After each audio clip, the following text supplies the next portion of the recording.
Bonjour à tous les amis BBOs pour trading-future.net. On se retrouve aujourd'hui pour une petite vidéo concernant mon compte Twitter. En fait, alors j'ai posté il y a quelques jours différents screens d'un trade et je voulais l'expliquer sur le Boond en fait. Je vous invite à me suivre évidemment sur Twitter si vous voulez. Bon, voilà, je suis pas un poster fou non plus, mais tradingfuture.net, donc @med72700. Et on va juste regarder ce petit trade sur le Boon, juste pour info. Donc il était je crois 9h30, 10h, 9h30. Ah, c'est pas dur à vérifier du coup. Donc ça c'est le premier screen de la journée. Va falloir regarder ce POC vierge et ce pic volume plus haut de la session. Alors, je vais en fait expliquer les différents screens. Là c'est un graphique évidemment market profile avec un volume profile sur la droite, 30 jours, et il y avait un point intéressant en fait, qui était ce point, donc que j'ai entouré en rouge ici, d'accord, qui correspondait à un pic du volume profile, d'accord, et qui était un POC vierge.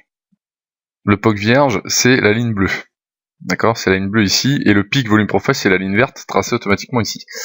Alors, ça correspond à quoi? Ça veut dire qu'en fait, on a déjà l'open est ici de la session. On a eu, ça c'était le 6 février, le 6 février, donc je vous laisserai regarder. On a eu un open test drive, en fait, acheteur, open test drive acheteur, qui était, voilà, on a ouvert ici, on a testé un plus bas de session ici, qui correspondait comme par hasard, comme par hasard, à la value arrière haute de la veille, d'accord, et on a grimpé. On a grimpé. On avait une queue de vente ici en bleu de la journée précédente qui correspondait à ce plus haut de la journée précédente. On voit qu'elle a quand même fait effet sur cette grande mèche ici, vous voyez. Tac, le prix est arrivé ici et est redescendu pour clôturer ici. D'accord ? Ça veut pas dire que direction le sud. Parce que on n'était pas sur un open rejection reverse, on n'était pas dans un reverse en fait, puisque si la bougie ici avait testé la value arrière ici et avait clôturé en dessous de l'open,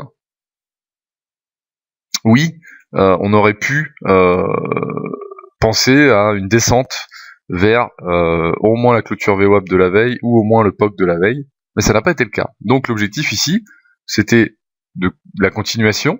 D'accord. Et effectivement, moi je regardais ces deux points, POC vierge et pic volume. Alors en sachant que le POC, dans ces cas-là, quand vous avez un graphe comme ça, que le prix est ici, qu'il n'y a aucun profil ici dessiné dans le coin pour essayer de voir s'il y a d'autres lignes, bah faut retourner en arrière, donc à gauche, jusqu'à temps de croiser une journée qui est aux alentours de ce prix, et il y avait un POC vierge qui avait jamais été revisité, c'est la ligne bleue que j'ai tracée. Voilà, donc ça c'était la base graphique et l'analyse de base par rapport à l'ouverture du marché. Quelques instants plus tard, alors si mon navigateur veut bien marcher, je sais pas ce qu'il a, voilà.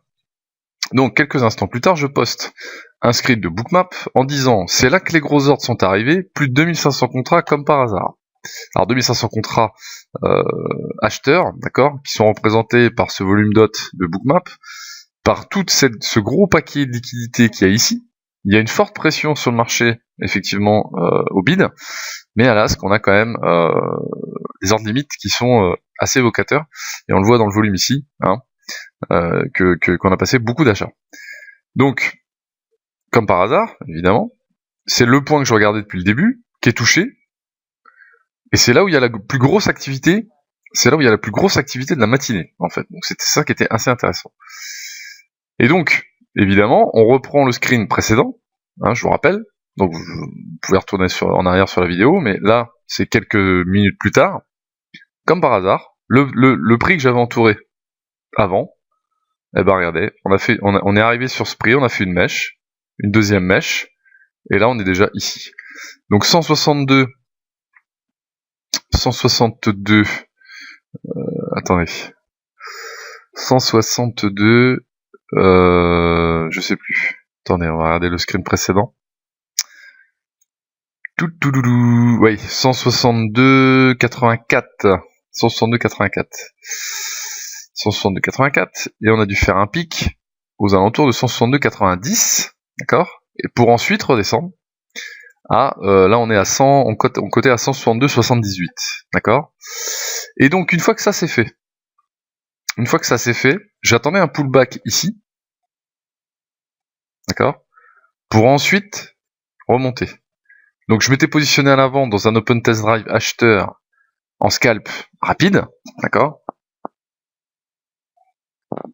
Mais là, si j'arrive à choper un point intraday, si je devais choper un point intraday entre guillemets, mais si je devais rester, on va dire plus de 2 minutes, 5 minutes, 10 minutes en position, ça sera à l'achat et non pas à la vente.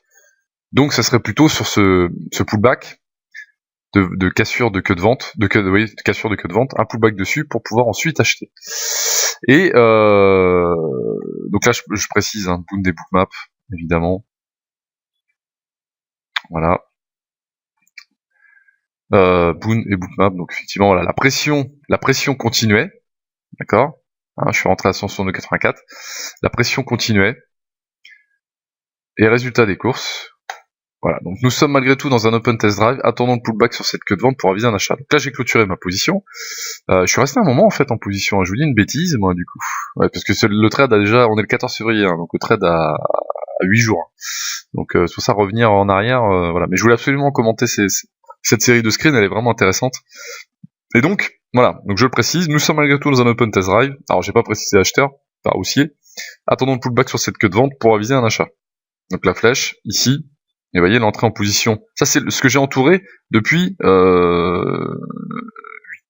9h, 9h30, à 9h30, j'ai entouré cette mèche, à 9h30 j'ai fait ce screen en disant attention le point là-haut il est intéressant, et regardez quand même à quel point une analyse market profile, volume profile peut être cohérente, accompagnée de la connaissance des différents types d'open qu'il peut y avoir. On arrive à associer une vision du marché qui est totalement cohérente pour un investissement en réel sur ce genre de setup, quoi, hein, tout simplement. C'est loin, c'est même plus un setup là finalement, c'est des choses basiques en fait, mais il faut les connaître. Et donc je précise, je retweet mon tweet précédent, je voulais prendre plus bas, le prix est parti sans moi. Effectivement, on a fait un pullback, mais on s'est arrêté avant en fait, on s'est pas arrêté avant. On a, suite à ce screen, j'ai pas posté, hein, parce que du coup j'ai arrêté. Il faisait quasiment midi, hein, du coup. Le POC de la session était ici, et là en fait on a pullbacké sur le POC, et ensuite on est remonté. Donc on n'a pas pullbacké jusqu'à mon point bas, qui était en plus initial balance haute, avec le mid de la session, accompagné de la queue de vente, qui était devenue, c'était une résistance qui était devenue pour moi un support, et derrière, voilà, on n'a pas pullbacké jusque là, donc je ne prends pas de risque, je voulais pas anticiper l'achat. Une autre série de screens sur le crude, retour open avec valet VWAP mensuel, un carnage évident à l'achat. Donc là c'est encore un peu différent. J'ai fait qu'un screen là-dessus, je crois. Du coup, donc ça c'est la VWAP mensuelle, et c'était quasiment au début du mois. Hein. Bah, c'était le 6 février du coup. Et on avait un open qui était je ne sais où, il était là, voilà, l'open était ici. Donc vous voyez sur la bougie bleue, l'open était là. On grimpe, on redescend en pullback. On avait un open drive en fait ce jour-là, open drive, et pullback sur la VWAP ici, sur l'open, sur une vallée, du volume profile, un creux de volume, boum, on a grimpé. Et on a grimpé de 15 ticks. Vous voyez, donc ça c'est pareil, c'est du basique, type d'open, open drive, on revient dessus, une défense, et ça c'est 1h30 après l'open. Donc on est sur des bougies de 30 minutes, donc c'est plutôt sympa. Donc ES, pareil, l'SP500, plus qu'une imbalance bien placée, et c'est parti. Donc là je montre un footprint avec une queue d'achat, et le SP est arrivé sur cette queue d'achat. D'accord. Donc j'attends patiemment une imbalance ES, et voilà, rapide, efficace, même dans ce marché bien calme. C'était une petite journée, d'accord. Et j'attendais en fait moi il y a eu des imbalances acheteurs ici par exemple que j'ai pas pris parce que la bougie était déjà montée, d'accord. Et il y a eu une imbalance acheteuse ici dans une mèche basse de bougie qui descend, d'accord. Et j'ai décidé moi de rentrer à ce moment-là, ok. Et ça a fonctionné puisque évidemment derrière, voilà, on a grimpé une dizaine de ticks. Donc du basique d'order flow, du basique, donc là je montre effectivement la zone était une queue d'achat de vendredi, voilà, donc très simple, hein. Donc là on est sur un volume profile, mais la queue provient d'un autre graphique en market profile, queue d'achat ici, d'accord, et moi j'ai acheté ici, dans cette zone, tout simplement. Est-ce que c'est compliqué? C'est la question que j'ai envie de vous poser, en fait. Une fois qu'on a les bases théoriques, non. Encore une fois, vous êtes beaucoup à me demander des formations. Ça va arriver cette année, je pense. Mais pas tout de suite, je prends mon temps. Si je joins le graphe, donc là, effectivement, je reposte si mon navigateur veut bien cliquer sur la photo. Visiblement, il veut pas. D'accord. Quand j'ai toutes mes plateformes de lancer, là, je m'apprête à... Il est 14h30, hein, je m'apprête à trader le crew tout à l'heure. Non, c'est pas ça du tout que je voulais. Alors, je fais une petite pause, je retourne sur ma page, je reviens. Voilà, impeccable. Donc, ici, si je joins le graphe, donc c'est une queue d'achat, market profile, hein, tout ce qu'il y a de plus basique. Et le 9 février, j'ai reposté un graphique sur le Boon. Boon, après cet open rejection reverse, j'attends un pullback sur l'open pour shorter. On verra dans le carnet ce qui se passe. Donc là, la théorie basique, c'est de dire, on a un open, d'accord, qui est ici. Donc ouverture de la bougie verte qui est là, d'accord. On grimpe, on touche à peine à un tick près la close de la veille, d'accord. On comble le gap immédiatement et on a une bougie suivante qui descend, d'accord, clac, ici. Et là, qu'est-ce qui se passe? Open, rejection, reverse, on open, on rejette là-haut, on reverse, pourquoi? Parce que on casse l'open. On casse l'open dans la demi-heure suivante. Et donc évidemment, une single print ici, dans la zone de value area de la veille. Une autre single print ici, dans la zone de value area de la veille. Pour moi, celle-ci, très peu d'importance, celle-ci, beaucoup d'importance. Donc, on a rejeté la single print ici. On va faire un pullback sur l'open. Et on va aller visiter la single print en bas. D'accord? Hypothèse. Boond. On fait ce fameux pullback. Hein. On arrive, regardez bien, hein, on arrive sur les 164,19 à peu près, d'accord? C'est pas pour cette zone-là. 164,19. Et là, on est où sur Bookmap? On est sur 164,20, 21, 22, voilà. On est dans cette zone. Et absorption des achats là-haut, pression au carnet, d'accord? J'ai pas besoin de plus pour rentrer. J'ai vraiment pas besoin de plus pour rentrer. Et donc pour ceux qui ont suivi le webinaire ATAS sur le cluster time, ceux ayant suivi le webinaire sur le cluster time, comme par hasard sur le niveau de l'open, je suis rentré en position. On a un cluster time ici, dans une dynamique de cassure de range baissier. Donc c'est un reverse, hein, c'est un short en fait. Hein. C'est un short et voilà. Tout arrive au moment, tous les outils répondent sur des niveaux que je surveille, d'accord.